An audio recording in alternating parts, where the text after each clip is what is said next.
Sento-me aqui agora, olhando para minha xícara de café esfriando, e a mente me leva de volta ao dia em que tudo começou a mudar. Não ouvi alarde, nem trovões, só o silêncio da rotina que se instalava e a melodia que parecia guiar a nossa vida, de repente desafinando.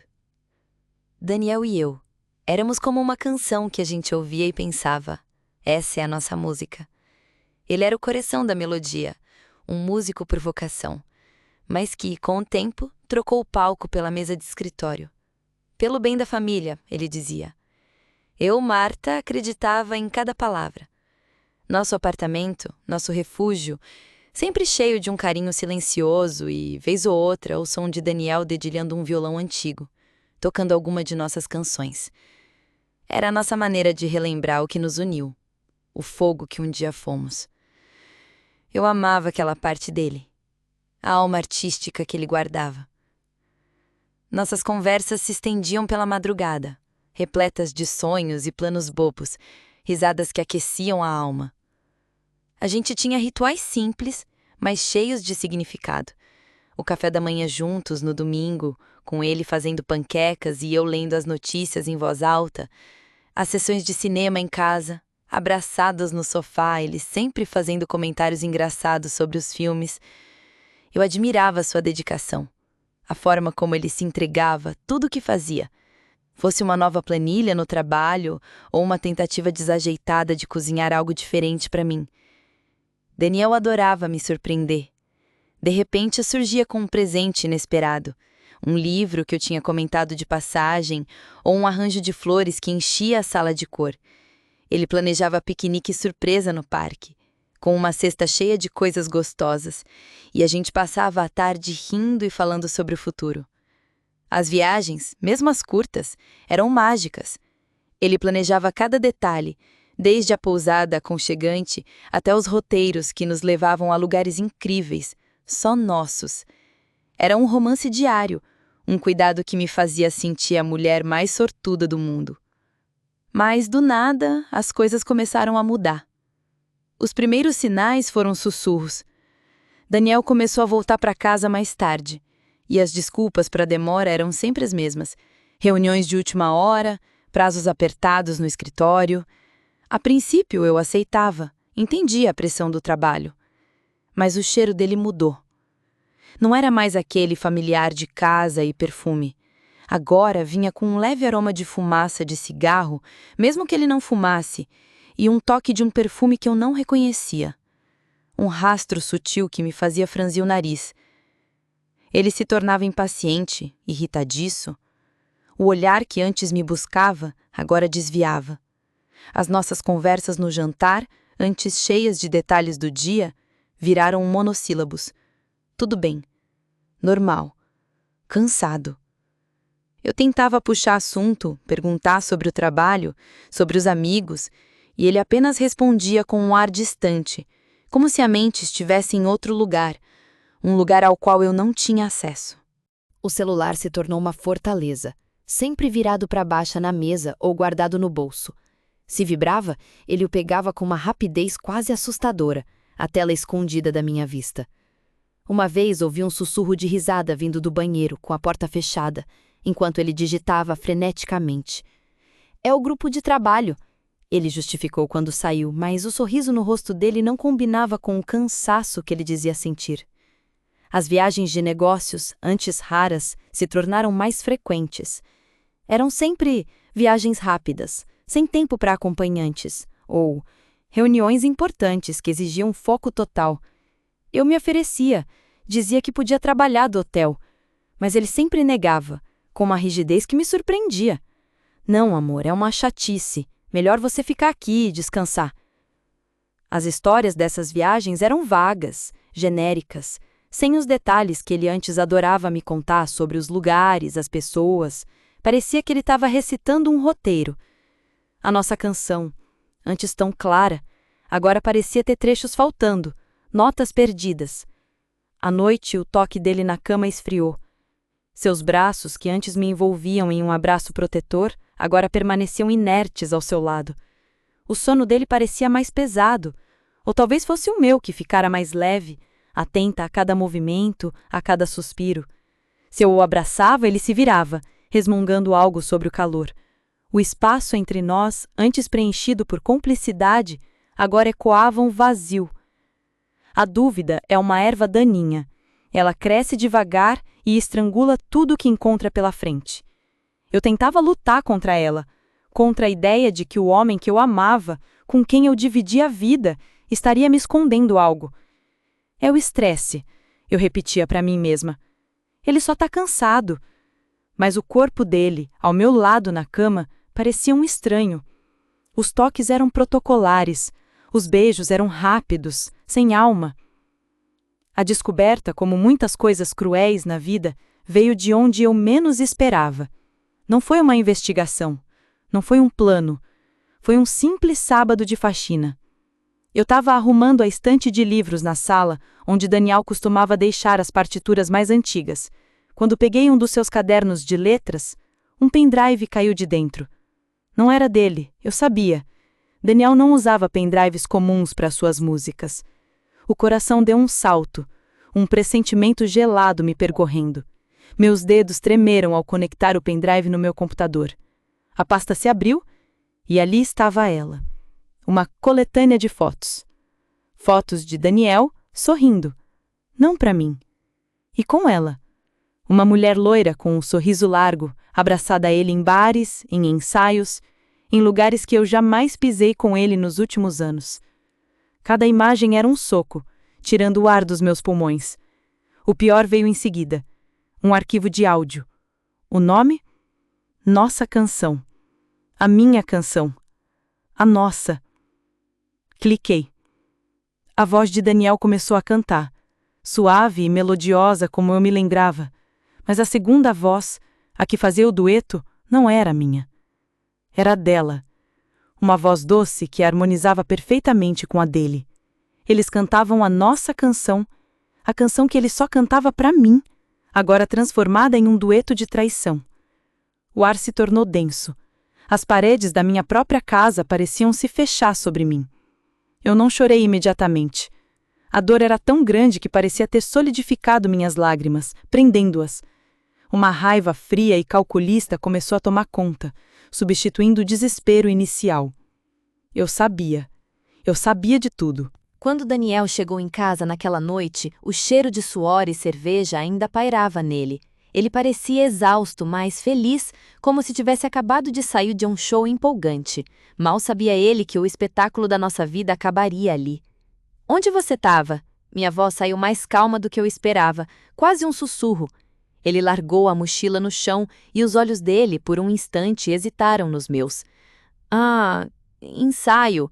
Do trabalho, sabe? Um evento da empresa.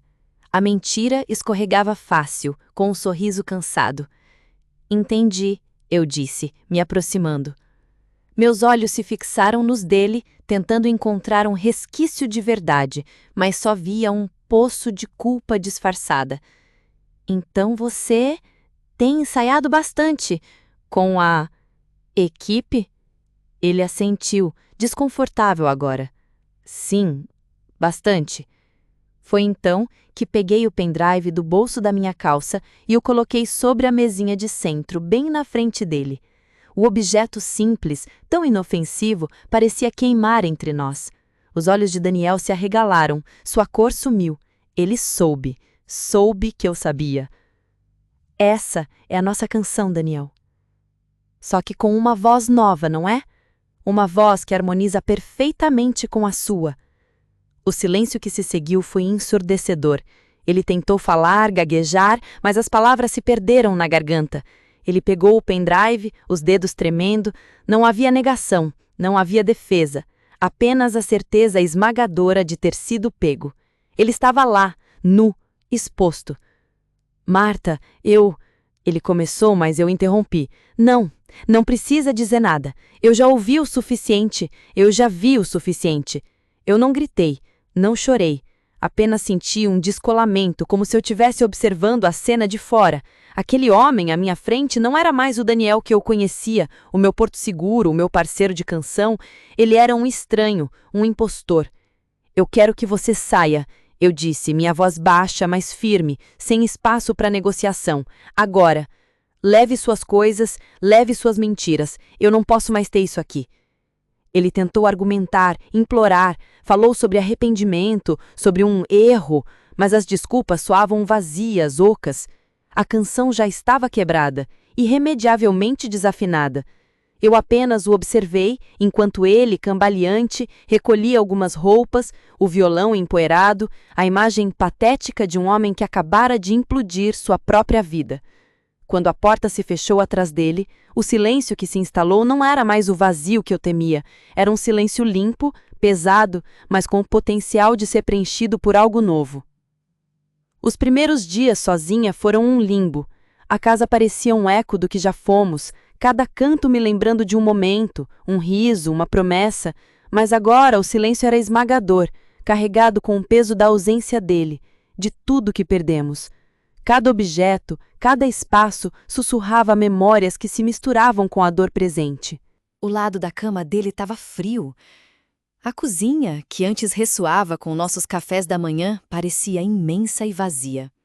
Havia uma tristeza profunda que se instalava nos ossos. Uma sensação de luto por algo que não havia morrido, mas tinha sido cruelmente arrancado. Eu me sentia quebrada, perdida num mar de incertezas. E as lágrimas eram constantes, molhando o travesseiro nas madrugadas e escorrendo pelo rosto enquanto eu tentava, em vão, preencher o vazio com a rotina.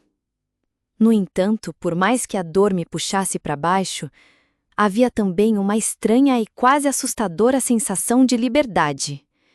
Como se, ao eliminar a mentira, eu tivesse me livrado de um peso imenso, um tumor que me consumia por dentro. Foi quando decidi que não queria mais ouvir a nossa canção antiga, a que ele havia profanado. Eu precisava de uma nova. Uma só minha. Lembrei-me dos meus velhos cadernos de poesia, das letras que eu escrevia antes de me tornar apenas a esposa de Daniel. Comecei a reescrevê-las, a dar-lhes uma nova voz. As palavras fluíam, transformando a dor em força, a mágoa em melodia.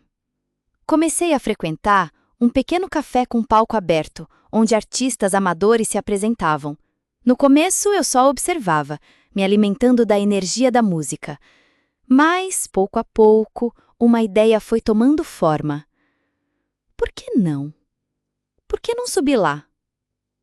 A primeira vez que cantei uma das minhas composições, com o violão que eu havia aprendido a tocar anos atrás e que agora resgatava, a voz tremia. Mas a cada nota, a cada palavra, eu sentia um pedaço de mim se curando, se reafirmando. O aplauso, mesmo que tímido, foi o som mais doce que eu já tinha ouvido. E Daniel? Ah, Daniel! O mundo é um ovo, e o nosso uma nota musical. Ele havia retomado a banda da juventude com a outra. Eles até conseguiram algumas apresentações em bares da cidade, o sonho deles se realizando, mas sobre uma base podre. A humilhação dele veio como uma melodia ácida. Não partiu de mim. Eu não precisei fazer nada. A verdade, quando plantada, sempre encontra uma forma de germinar. Aquela mulher, a outra, era uma figura explosiva, e a relação deles, já instável, não suportou a pressão de ser pública. Em um dos shows da banda, em um bar movimentado, após uma discussão acalorada com Daniel nos bastidores, ela fez o impensável. Pegou o microfone, antes do bis, e, num surto de raiva e ciúme, gritou para todo mundo ouvir. E vocês sabem por que ele está tão distante? Porque ele destruiu o próprio casamento por minha causa. O grande músico Daniel, um traidor. O silêncio que se seguiu foi mortal. A multidão, antes animada, estava em choque. Daniel, ali no palco, congelou. Sua face se contorceu, o rosto branco como papel. O violão pendurado no pescoço parecia um peso impossível. A música, que era sua paixão, o palco, que era seu refúgio, se tornaram o palco de sua própria desgraça. O constrangimento era palpável, cortando o ar como uma faca. Os murmúrios começaram, as risadas nervosas, os olhares de desaprovação. O resto do show foi um desastre. Ninguém da banda conseguia mais tocar. A notícia se espalhou no nosso pequeno círculo de amigos e conhecidos. Daniel, o homem que sempre se prezou pela sua moral, agora era o traidor exposto, o que destruiu a própria família por um capricho. A banda, que ele tanto valorizava, se desfez em meio à vergonha. Os convites para tocar desapareceram por pressão das redes sociais. Ele perdeu não só o casamento, mas o respeito dos amigos, a admiração de seus colegas músicos e, o mais cruel, a sua identidade como artista, que agora estava manchada para sempre. Aquela que um dia foi a nossa canção virou um hino da sua desonra. Os meses se transformaram em anos. Eu segui cantando, escrevendo, me apresentando nos cafés. Minhas músicas, as que nasceram da dor, agora ressoavam com força e verdade.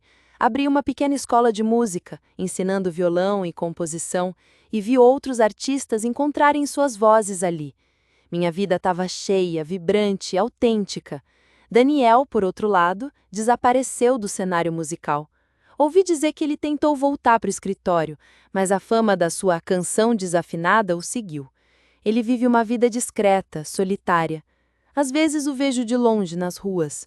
O olhar dele é vazio, carregado de um arrependimento que não tem voz, não tem melodia.